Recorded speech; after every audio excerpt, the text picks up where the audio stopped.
I'm sitting in my lawyer's office, facing 5 years in prison for filing false harassment claims, when all I did was report legitimate workplace misconduct to protect other women from a predatory CEO. But apparently, the justice system protects rich, white men over victims like me. Riley, you need to understand the severity of these charges, my lawyer says, shuffling through papers with my mugshot clipped to the top. The prosecution has security footage, digital evidence, and witness testimony that directly contradicts your account. They're seeking the maximum sentence, 5 years in state prison. I can't believe this is happening. 3 months ago, I was being praised as a brave whistleblower who protected women from a workplace predator, and now I'm facing felony charges for allegedly making false accusations. The same justice system that should have protected me from harassment is now treating me like I'm the criminal.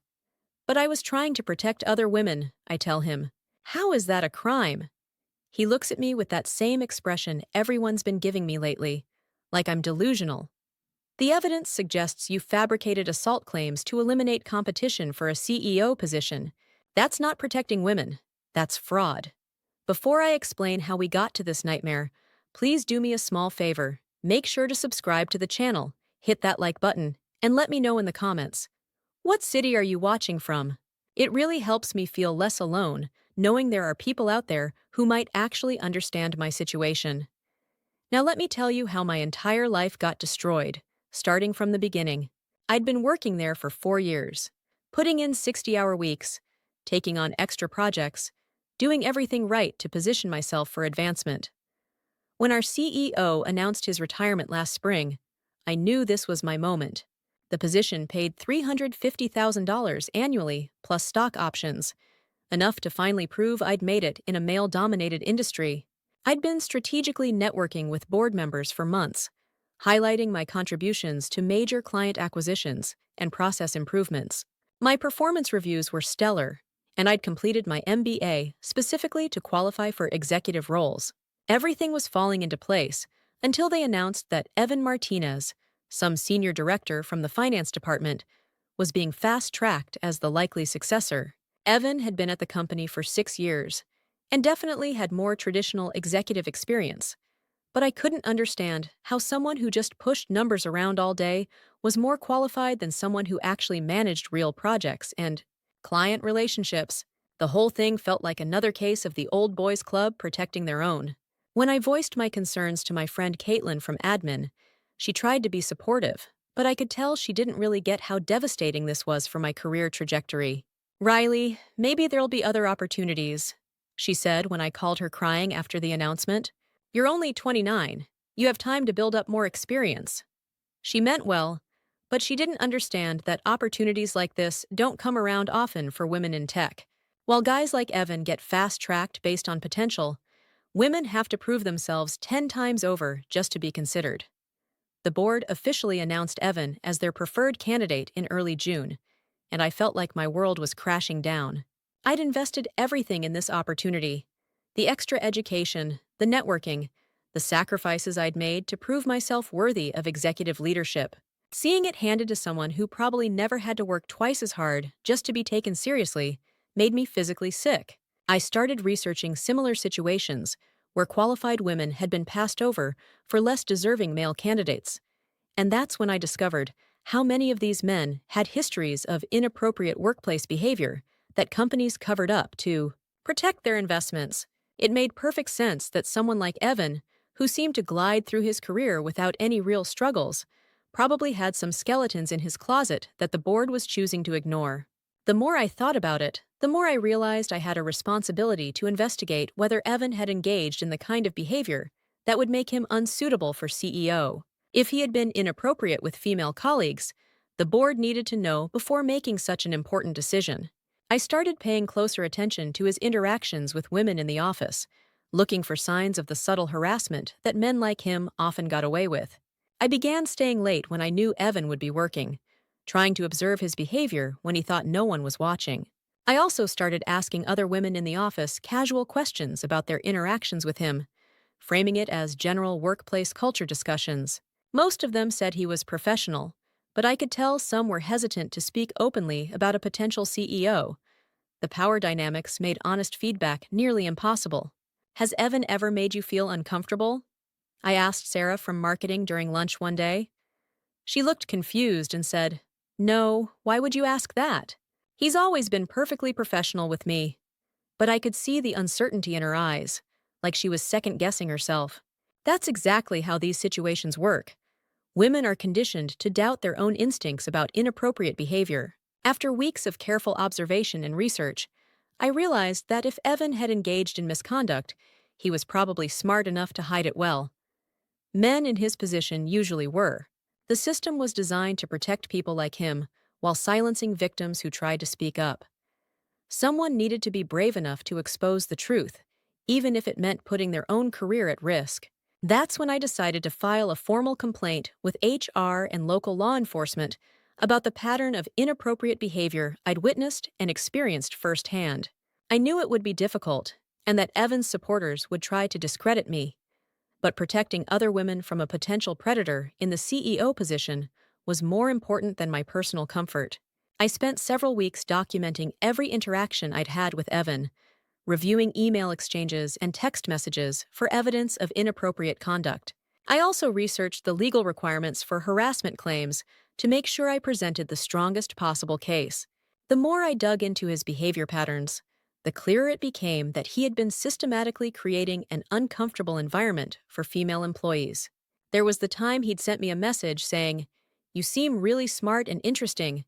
We should grab coffee sometime," which seemed innocent on the surface, but had underlying implications given the power dynamic.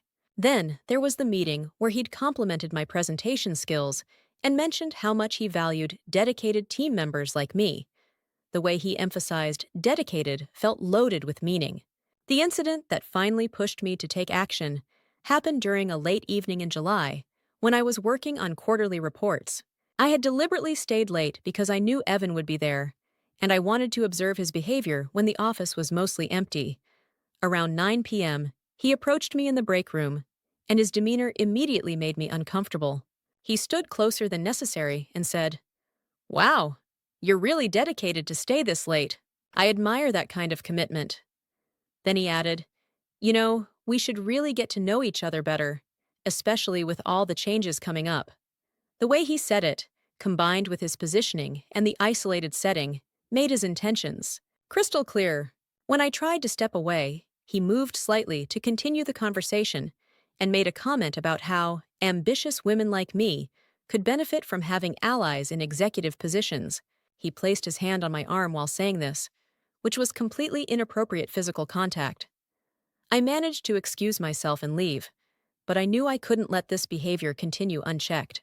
I immediately went home and documented everything about the encounter while it was fresh in my memory. I also took photos of my torn blouse where he'd grabbed my arm and the bruises that were already forming. The physical evidence was crucial because men like Evan always claimed that interactions were misunderstood or consensual. I knew his lawyers would try to say I was making everything up, so I needed proof. The next morning, I filed detailed reports with both HR and the police, providing them with my documentation of the incident and the pattern of inappropriate behavior I'd observed over the past months. I explained how Evan had been systematically targeting female employees and using his position to create uncomfortable situations. I knew he would deny everything and try to paint me as a disgruntled employee upset about the CEO position, so I made sure to present objective evidence rather than just my word against his. The response was immediate and serious. HR launched a formal investigation and informed the board, who suspended Evan pending the outcome. The police took my statement and began their own criminal investigation into the assault charges. Within 48 hours, Evan was arrested at his home on charges of sexual assault and creating a hostile work environment. The local news picked up the story about a tech executive being arrested for assault, and I was contacted by reporters who wanted to interview me about corporate culture and the importance of speaking up against workplace predators. I felt a responsibility to use this platform to educate people about how these situations typically get covered up and why victims often stay silent. Women in corporate America face impossible choices, I told Channel 7 News during my interview. We can either stay silent and watch predators get promoted, or we can speak up and risk our careers. I chose to protect other women, even though I knew it would cost me everything. The support I received from colleagues and the community was overwhelming. Women reached out to share their own stories of workplace harassment and thanked me for having the courage to speak up. The board immediately removed Evan from consideration for the CEO position and began searching for external candidates while I was recognized as a brave whistleblower who had protected the company from a serious liability. Everything seemed to be proceeding exactly as it should when the justice system actually works to protect victims. The police investigation was thorough, the company took appropriate action, and the community supported survivors speaking truth to power. I finally felt like my career sacrifice had been worth it to prevent other women from experiencing what I had endured. But then the police investigation started turning in an unexpected direction. Instead of building a stronger case against Evan, they began questioning inconsistencies in my timeline and requesting additional evidence. They brought in digital forensics experts to analyze security footage and electronic communications, claiming they needed to verify details for the prosecution. Detective Morrison called me in for a follow-up interview and started asking really specific questions about timing and exact locations. "You said the incident occurred around 9 p.m., but we need to nail down the precise time for the prosecution," he said. "Can you be more specific about when he grabbed your arm?" I explained that trauma affects memory and that I was doing my best to recall details from an incredibly stressful situation. I was focused on getting away from him, not checking the clock, I told them. "Isn't the important thing that he assaulted me, not the exact minute it happened?" The forensics team discovered that the security camera footage from the break room showed a completely different version of events than what I had reported.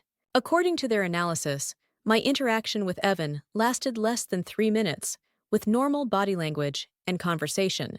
They also found that my phone's GPS data showed I had left the office 30 minutes before the time I claimed the assault occurred. When confronted with this evidence, I explained that the trauma of the experience had obviously affected my memory of specific details and timeline. Sexual assault victims frequently have difficulty with exact recall due to the psychological impact of the attack. The investigators seemed to understand this initially, but they kept pushing for more precise details that I simply couldn't provide due to my emotional state. "Look, I understand trauma affects memory," Detective Morrison said during another interview. "But we have you on camera leaving the building at 8:27 p.m., and you're claiming the assault happened at 9 p.m. How do you explain that?" I told him that maybe I'd misremembered the time, or perhaps I'd returned to the office later. The important thing was that Evan had created a hostile work environment and made me feel threatened. "Are you going to let a technicality like timing prevent you from prosecuting a predator?" I asked. They also examined the text messages and emails I'd submitted as evidence of Evan's inappropriate behavior, but claimed that the full context of these communications showed normal professional interactions. Apparently, Evan had provided them with complete conversation threads that allegedly showed my evidence had been taken out of context. But I explained that manipulative predators like him were experts at maintaining plausible deniability. The message where he said we should get to know each other better was part of a longer conversation about team building and cross-departmental collaboration. His comment about grabbing coffee was in response to my suggestion that we discuss project timelines. But the investigators didn't understand that predators hide their intentions behind seemingly innocent language. The medical examination of my injuries became another point of contention when the forensic experts claimed my bruises were inconsistent with the type of assault I'd described. They suggested the marks could have been self-inflicted or created with makeup, which was an incredibly insulting accusation to make against a trauma victim. I couldn't believe they were using victim-blaming tactics typically employed to discredit women who speak up. "These bruises show a pattern consistent with makeup application rather than physical trauma," the medical examiner told the prosecutor. "The coloration and shape don't match what we'd expect from the type of grabbing described in the victim's statement." I was outraged by this so-called expert testimony. Just because someone has medical training doesn't mean they understand the psychological impact of assault or how trauma manifests physically. Different people bruise differently, and the stress of the situation could have affected how my body responded to the attack. Most disturbing was their discovery of my internet search history, which they claimed showed I had been researching false harassment allegations and legal penalties for sexual assault. What they failed to understand was that I had been educating myself about these issues as part of my advocacy for workplace safety. Any woman in my position would want to understand the legal landscape before making such a serious report. The investigators completely misinterpreted my research about effective documentation techniques and evidence preservation as some kind of premeditation rather than the due diligence any responsible victim would conduct. They also claimed to find searches about how to fake assault evidence, which was absolutely false. I had been researching how predators typically cover up their crimes to make sure I didn't miss any important evidence. We found searches dating back 3 months before the alleged incident, the prosecutor said during my arraignment. Searches for sexual harassment law, maximum penalties, and how to document workplace assault, and CEO removed for misconduct cases. My public defender tried to explain that I was researching these topics because I was concerned about workplace safety and wanted to understand how to properly report misconduct if I ever witnessed it. But the prosecutor twisted my due diligence into evidence of some elaborate conspiracy. When they arrested me for filing false reports and perjury, I realized the entire system was rigged against women who dare to challenge powerful men. The same investigators who had initially taken my claims seriously suddenly treated me like a criminal for having the courage to speak up. The local media that had praised me as a brave whistleblower now covered my arrest as a scandal about false accusations. The charges against me were upgraded to felony level when prosecutors claimed they found evidence of premeditation and financial motive related to the CEO position. They alleged that I had deliberately fabricated assault claims to eliminate Evan from consideration for a job I wanted, which completely ignored the genuine pattern of harassment I had experienced and witnessed. This wasn't about protecting women, the prosecutor announced at a press conference. This was about eliminating competition for a $350,000 CEO position through false criminal accusations. The defendant spent months planning this elaborate scheme. The fact that they could take my legitimate concerns about workplace safety and twist them into some kind of career advancement plot showed how little the system actually cares about protecting women. They were more interested in protecting Evan's reputation than investigating whether he had actually engaged in inappropriate behavior. Evan was immediately cleared of all charges and reinstated at the company, though the board ultimately decided to hire an external candidate for CEO to avoid further controversy. The fact that my brave stand against workplace harassment had been twisted into some kind of career advancement scheme was absolutely devastating and showed how little the system actually cares about protecting women. "I'm just glad this nightmare is over," Evan told reporters after the charges were dropped. "I hope this serves as a warning about the damage false accusations can do to innocent people's lives and careers. The legal fees for my defense are bankrupting me, and I've been terminated from TechFlow for violating company ethics policies. Most of my friends and family have distanced themselves after the media coverage portrayed me as someone who made false accusations for personal gain. The isolation and betrayal I'm experiencing is worse than the original harassment I was trying to expose. Even Caitlin, who I thought would understand, stopped returning my calls after my arrest. When I finally confronted her at a coffee shop, she said, 'Riley, I want to support you, but the evidence they have is pretty convincing. Maybe you should consider taking a plea deal.' I couldn't believe that even my closest friend was turning against me. 'So you think I'm lying too?' I asked her. 'You think I would destroy my entire life over a job?' She looked uncomfortable and said, 'I think you got really caught up in wanting that promotion, and maybe you convinced yourself that things happened differently than they actually did.' My lawyer keeps telling me to prepare for the possibility of prison time, since the prosecutors are seeking the maximum 5-year sentence due to what they call the severity and premeditation of my alleged crimes. He doesn't seem to understand that I was trying to protect other women from a predator who was about to be given even more power over vulnerable employees. 'The evidence is pretty damning,' he told me during our last meeting. 'The prosecution has security footage, digital evidence, and medical testimony that contradict your account. Your best bet is to plead guilty and hope for a reduced sentence.' I fired him on the spot. If my own lawyer doesn't believe me, How can I expect a jury to understand that I was trying to do the right thing? The system is designed to protect men like Evan while criminalizing women who dare to speak up. The trial is scheduled for next month, and I'm facing multiple felony charges that could destroy my entire future. The same justice system that should have protected me from workplace harassment is now prosecuting me for having the courage to speak up. My mugshot and arrest video have gone viral online, making me a symbol of false accusers rather than the survivor and advocate I actually am. The worst part is seeing how this whole situation has been used to discredit other women who try to report workplace harassment. Every news story about my case includes comments like, "This is why we can't believe women," and "Another false accusation destroying an innocent man's life." My situation is being weaponized against genuine survivors. I still don't understand how trying to protect women from a predator makes me the criminal. This whole system is rigged against survivors like me.